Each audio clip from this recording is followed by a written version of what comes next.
Et si on arrêtait de se foutre de notre gueule? Vous avez sûrement déjà entendu parler des PFAS, de l'acétamipride, du cadmium, du mercure, du plomb ou encore de l'aluminium, une liste de substances extrêmement dangereuses pour notre santé, des substances que l'on ingère dans l'eau que l'on boit, dans les aliments que l'on consomme, à travers les vêtements que l'on porte et les outils que l'on utilise au quotidien. Des scandales sanitaires qui font la une des journaux où on nous explique, comment les éviter. Pas plus tard que le mois dernier, par exemple, l'ANSES publie une étude qui vient affirmer que près de la moitié de la population adulte française dépasse les valeurs toxicologiques de référence au cadmium. Et depuis quelques jours, on assiste à un florilège de bons conseils. Arrêtez de manger des pâtes, des céréales, du pain, des pommes de terre, des carottes pour éviter de trop s'intoxiquer. On rejette à nouveau la charge sur le consommateur alors que cette histoire se résume à un seul et unique problème, notre agriculture qui est à bout de souffle. Et si donc on arrêtait de se foutre de notre gueule,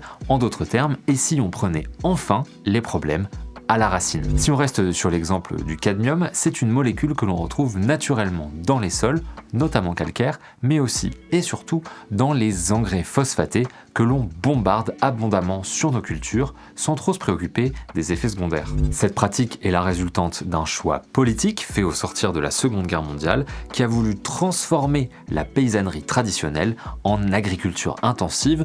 On a imposé le productivisme industriel à la fabrication de tout ce que l'on mange. Pour cela, on a voulu se débarrasser de tous les cycles naturels, de tous les animaux que l'on considérait comme parasites, de toutes les haies bocagères, refuges de biodiversité qui empêchaient les tracteurs de passer, et enfin de la fertilisation naturelle des sols avec du compost ou par rotation de culture par exemple, que l'on a remplacé par des apports massifs d'engrais chimiques. Sauf qu'aujourd'hui, ce processus a considérablement affaibli la qualité de nos sols et a imprégné tous nos aliments de produits nocifs pour notre santé.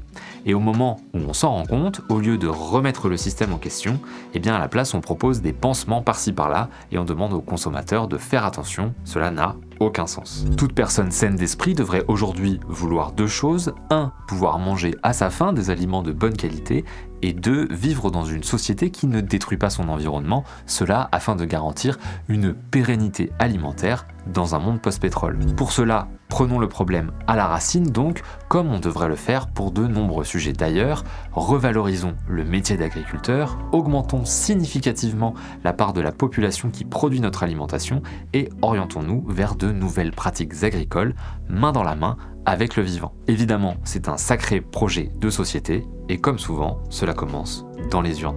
N'hésitez pas à me dire ce que vous en pensez dans les commentaires et moi je vous dis à très bientôt.